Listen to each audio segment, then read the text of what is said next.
Psalm 63, verse 1, I want to read it for you.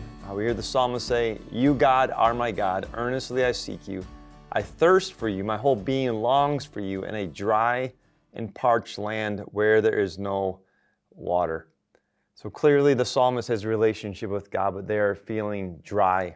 They're feeling dry, and I don't know how many of you ever felt spiritual dryness in your life, or maybe you're feeling that right now, but I just want to speak into this for a moment, and certainly want to encourage you to read Psalm 63. But what I want to share with you is this: when you look into the scriptures, you do see a lot of dry points through the prophets and other writings.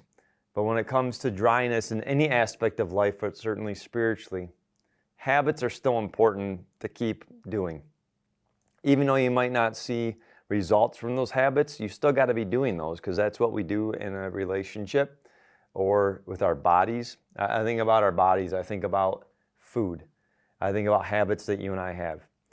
And I think about it this way when it comes to spiritual habits, right? It's good to go to church every weekend.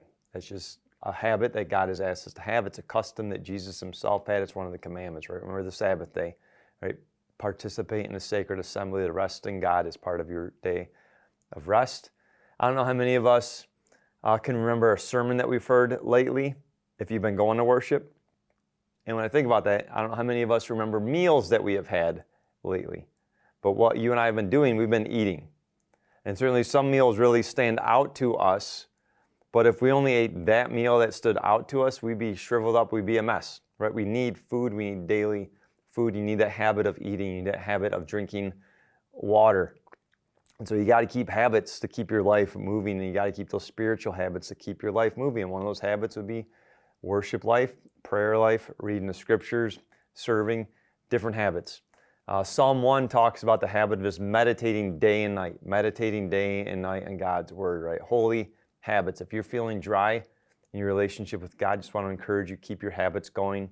And most likely this is one of your habits to be part of this devotional time. Keep it going. Keep it going. Right? The dryness is going to go away at some point, right? Your relationship's going to feel. You're going to have that feeling back. The other thing I would say is this might not be the right way to say it, but spice it up. Spice it up. Right? Bring something new into your relationship between you and God. If you're feeling spiritual dry, bring something new. Get out of your comfort zone, live in your faith zone. Maybe find a new Bible study, a new teacher, right? Maybe a new worship song, maybe a new mission, maybe stretch yourself financially, do something new with your offering life. Whatever that is in your relationship with God, spice it up, do something new with Him. Pray a little bit differently, pray in a different spot, right? In Psalm 40, verse 3, we hear that God put a new song on the psalmist's heart, right? God's in the business of bringing new things into our life, and He's calling us to get out of the boat constantly, and so spice it up. If you're feeling spiritually dry, spice it up. The other thing I would say is this, is know your faith language. What do I mean by that? When you go through the scriptures, you actually see people connecting with God differently. But there's a lot of different categories, a lot of main categories that you see in the scriptures that people connect with God. And I think God's wired us each differently. And I think of the love languages, maybe some of you are familiar with that, right? They're all good. They all have meaning, but there's certain things that just make you feel more in love, make you feel more loved. So like words of affirmation, right? Meaningful touch, quality time, acts of service, gifts. So maybe in your relationship with God, just apply that, right? If it's words of affirmation, maybe it's singing, maybe as you think about your faith language, right? It is singing, maybe it is going out in God's creation.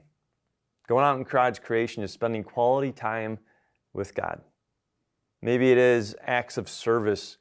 Maybe your faith language, your relationship with God comes alive even more when you're just serving, you're being the hands and feet of Jesus and just helping people who you know are in spiritual need, and you're able to help.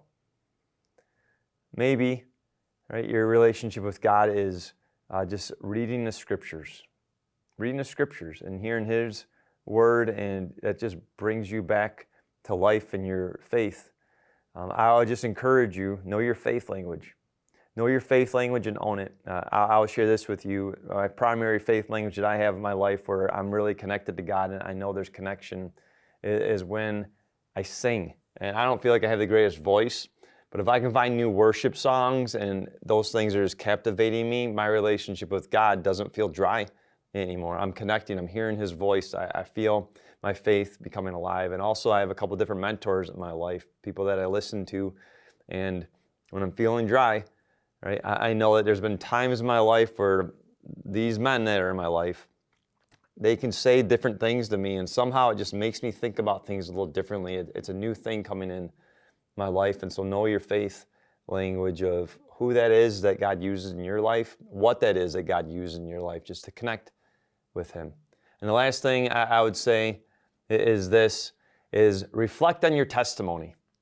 Reflect on the testimonies of what God has done in your life. Reflect on His faithfulness. The scriptures over and over again encourage us to reflect on His faithfulness, His goodness in our life. If you're feeling dry, if you're feeling down and out in your relationship with God, think about what it's been in the past. Relive those things in your mind, in your heart. Thank God for those, right? But reflect on your testimony. God has been faithful. He is faithful, not just your testimony, but the testimonies of all those that have gone before us. God has been faithful.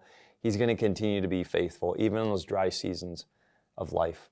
So if you're feeling spiritually dry, I want to encourage you to think about these things, and also share this with others, because we all go through these moments in our life, just like the psalmist did as well. And so stay strong, stay courageous, persevere, be tenacious, be faithful to one who's faithful to you.